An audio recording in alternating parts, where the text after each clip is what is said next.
For 3 consecutive years, teenagers kept disappearing from the same courtyard in Novokuznetsk, and all that time, no one suspected that the answer was right there, in an ordinary apartment on the 9th floor. The person later held responsible was only part of the scheme. But the main participant in this story would only become known later. On October 24th, 1996, a maintenance crew was making routine rounds ahead of the heating season. Building 53 on Pioneersky Avenue, a standard 9-story block. On the 9th floor, they knocked on apartment 357. A man's voice answered from inside. He said he was ill, that he was being kept locked in, that he had a mental disorder. The workers exchanged glances and called the local officer. When the door was forced open, the first thing that hit them was the smell. Heavy, thick, unmistakable.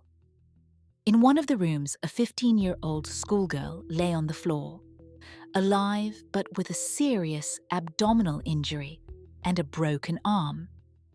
As it was later established, she had disappeared a month earlier along with 2 friends and had been there the entire time. In the bathroom and a container, remains belonging to some of the missing were discovered. By that point, the apartment's resident had already fled through the roof. While they were breaking in, he climbed to the attic and vanished. He was found only 2 days later. He returned to the building on his own, 5 years before the maintenance crew knocked on that door. Alexander Spesivtsev was 21, thin, stooped, withdrawn. He never made it to the army. A medical commission identified mental health issues and sent him for treatment at a local psychiatric hospital. He was later discharged and returned to the apartment on Pioneersky Avenue, where he lived with his mother and sister. That same year, he met 17-year-old Evgenia Guselnikova. They spent time together. He read her poetry, introduced her to his family as his future bride. His mother and sister moved out to give the young couple space. Then one day, a trivial argument turned violent. He harmed her so severely that she ended up in the hospital with a head injury. Evgenia decided to end the relationship, but he lured her back to that same 9th floor apartment. He kept her confined for a month. He drowned out any sounds with loud music. Neighbors had grown used to it. Her parents only became alarmed after a month and went to the police. When officers broke down the door, Evgenia was still alive, but doctors could not save her. Infection had spread from numerous untreated wounds. Spesivtsev was arrested and evaluated. Diagnosis: schizophrenia. In 1992, a court ordered compulsory treatment. It seemed the system had worked. 3 years later, he would be released in remission and return to the same apartment. Spesivtsev spent 3 years in the Oriol Specialized Psychiatric Facility, a secure institution for compulsory treatment. In 1995, doctors noted remission, and the commission decided to discharge him. He was released back to Novokuznetsk, to that same 9th floor apartment. But a mistake had been made. The Oriol Hospital failed to forward the discharge paperwork to Novokuznetsk. The documents were delayed, and officially, Spesivtsev was still under treatment. To the system, he did not exist. He returned to the city, but never officially reappeared. He moved into apartment 357, yet records showed no one living there. So, when people began disappearing in Novokuznetsk a few months later, police checked everyone who fit the profile. Former inmates, psychiatric patients, those with criminal records. Spesivtsev was not on any list. Officially, he was still in Oriol, under treatment, isolated from society. In reality, he was already living behind the reinforced door of his apartment. February 1996. Spesivtsev lived alone in the apartment. His mother and sister visited occasionally, bringing food and money. He had no job, no routine, just existed behind a locked door. One evening, he ended up at a neighbor's gathering. 20-year-old Elena Trunova was there. She worked as a nanny at a kindergarten.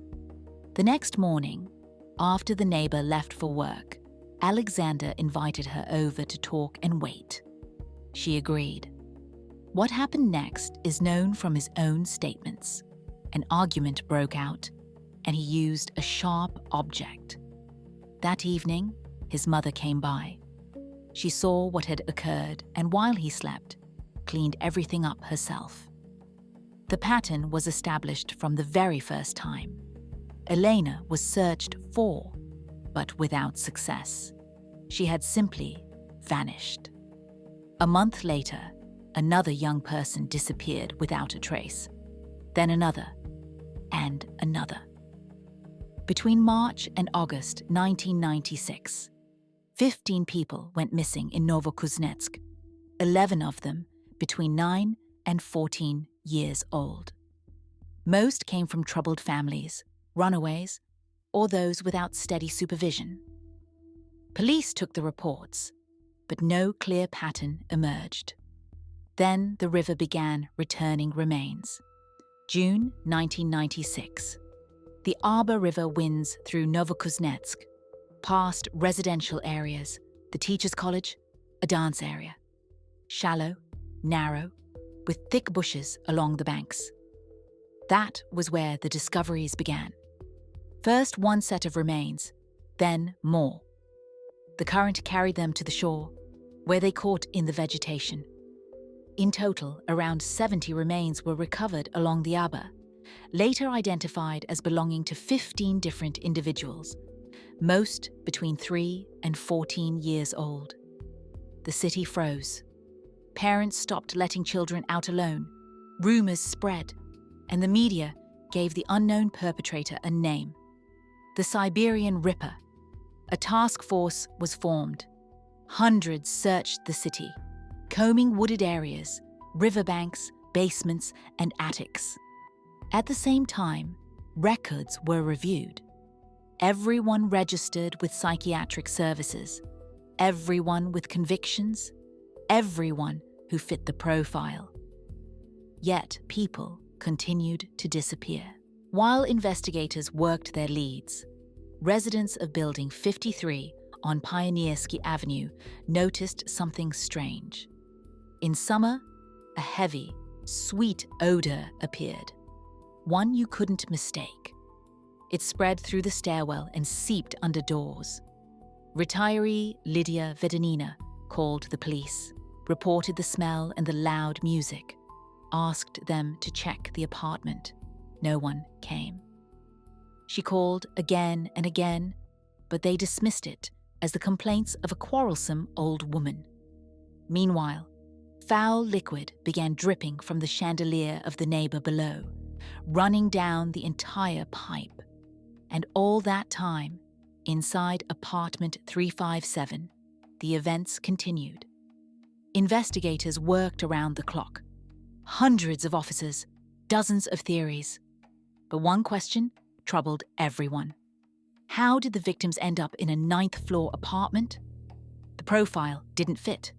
A recluse, sickly, physically weak, rarely left the apartment. Unemployed, no friends, no contacts. Yet the victims were mostly 9 to 12 years old. Yes, many from troubled backgrounds or living on the streets.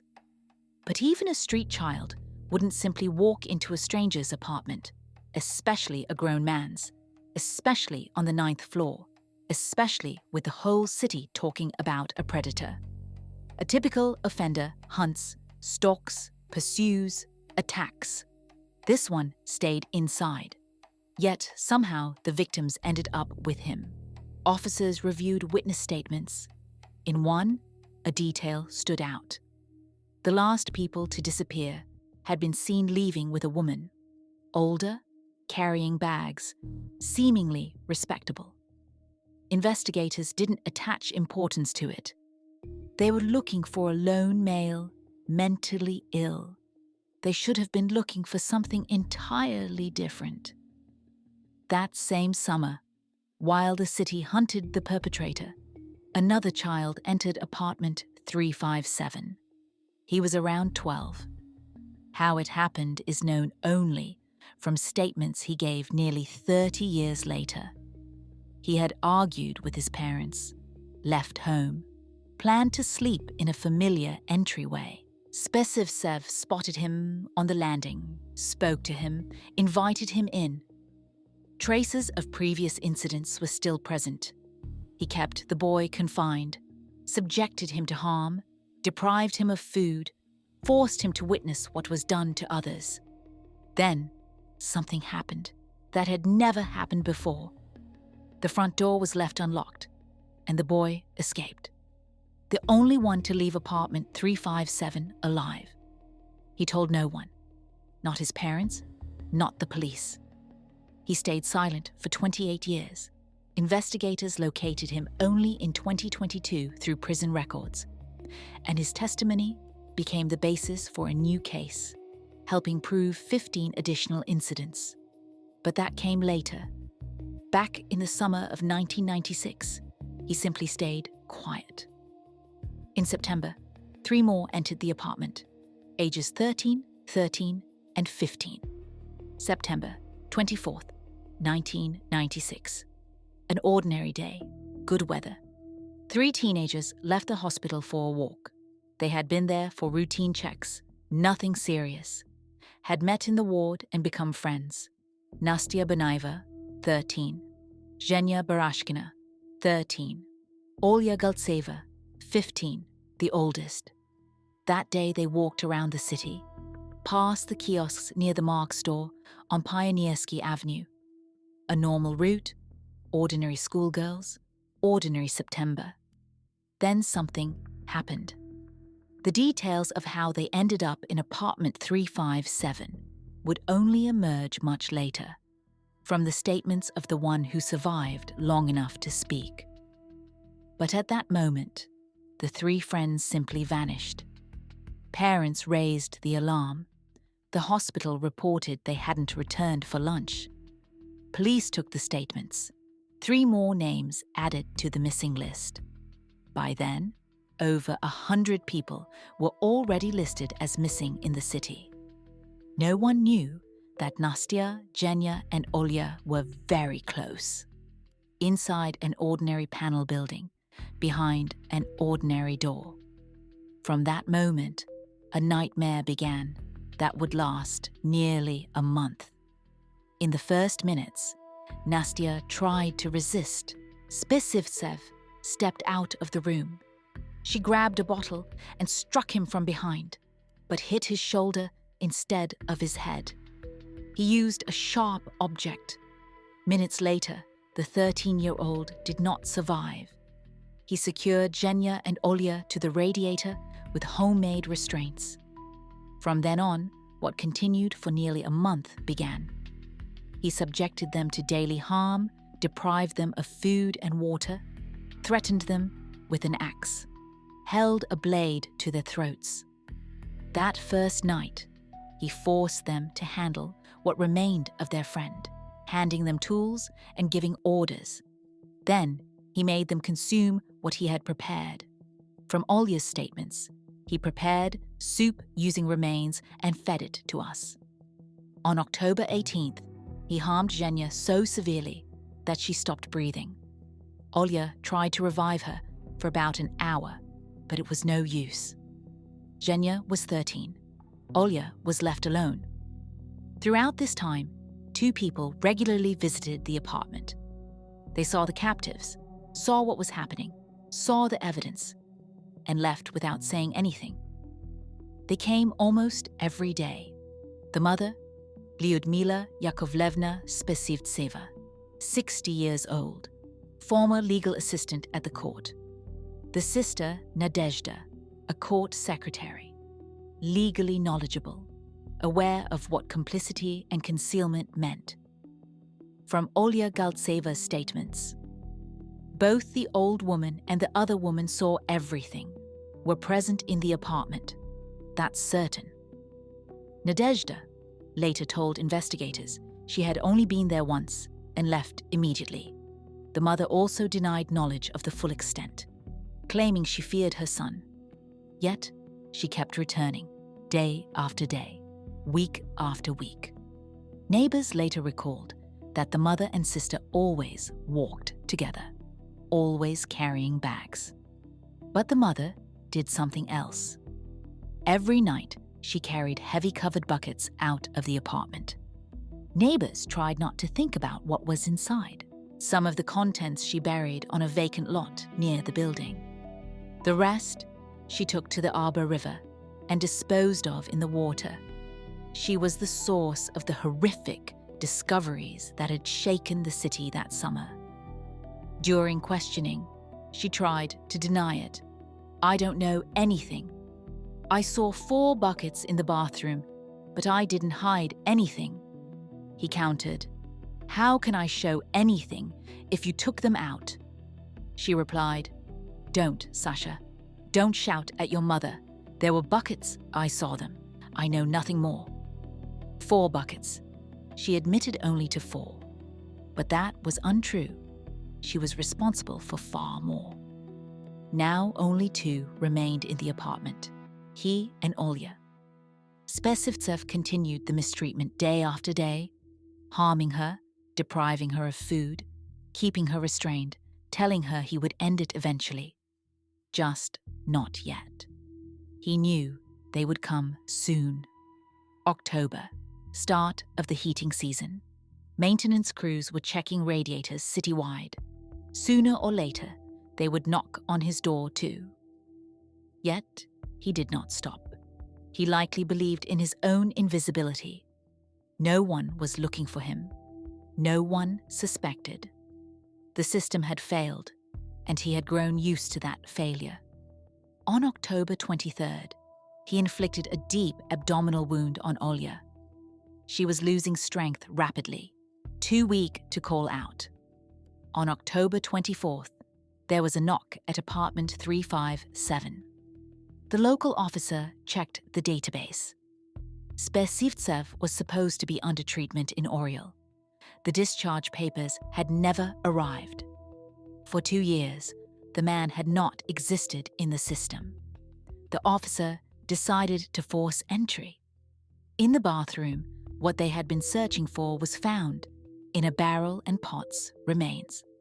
And in the hospital, Olya began to speak. Olya was taken to intensive care at the district hospital. Doctors knew the chances were slim. Investigators knew it too, so they began recording her statement immediately, on camera in the ward. Olya spoke. She could not sign the protocol. Her hands wouldn't hold a pen. But she spoke for 3 days, as long as she could. She described meeting Nastya and Zhenya in the hospital, going for a walk on September 24th. She described the apartment, the man who called himself Andrei, how Nastya tried to fight back and what was done to her, how on October 18th Zhenya stopped breathing and Olya tried to revive her for an hour. On October 27th, Olya was gone. She was 15. She spent her final 3 days giving evidence against those who had harmed her. And she revealed not only what happened inside the apartment, but how they had gotten there. During questioning, Lyudmila Spesivtseva spoke calmly, matter-of-factly, as if discussing something routine. Yes, she knew, but she did not consider herself guilty. The investigator asked the question that changed the entire understanding of the case. How did they get into the apartment? Lyudmila answered. She brought them herself, under various pretexts, asking for help carrying groceries or opening the door, saying the lock was stuck and her hands were weak. They agreed. Helping an elderly woman seemed harmless. At the door, he and a large dog were waiting. The door closed behind them. That was when investigators understood. This wasn't mere complicity. It was a system. He never left the apartment. He was too noticeable, too strange. But she was the perfect lure. 60 years old, grey-haired, stooped, carrying bags. In the summer of 1996, he had asked his mother to find and bring someone. It is recorded that way in the case file. He asked, and she complied. On September 24th, Lyudmila spotted the three friends near the store, approached, asked for help with the door, 300 meters to the apartment. For 3 years, they had been searching for a man. The lure was a grandmother with bags. Now the full picture is clear. Lyudmila Yakovlevna. Spesivtseva had worked as a legal assistant at the court, read criminal files, knew how investigations worked, and she knew the main thing. They always look for a lone male, odd, conspicuous. She would go out to the courtyard, see teenagers, approach. Help Grandma carry the bags. It's not far. The door is stuck. The key won't turn. Can you help? They went because they had been taught to help elders, to respect adults. The mother as lure, the son as perpetrator. Trust in a safe adult, the weapon. Lyudmila was sentenced to 13 years. She was released in 2008. Her son remains in a psychiatric facility to this day. 28 years. Not a single day in prison. Lives. Alexander Spesivtsev, now 54. Since 1999, he has been in a psychiatric hospital in the Volgograd region.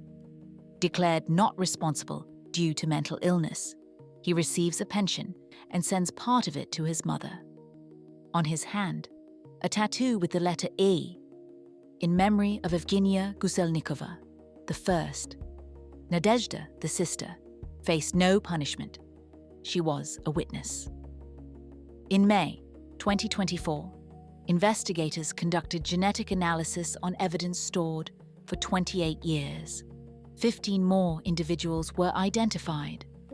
In January 2025, the daughter of one victim filed a claim. The court awarded 1 million rubles from Spesivtsev. That is all she received for a lost childhood. We teach children not to talk to strangers, not to get into cars with unknown adults. But we don't teach them to fear grandmothers with bags. Because how do you explain that sometimes the monster looks like someone's mother?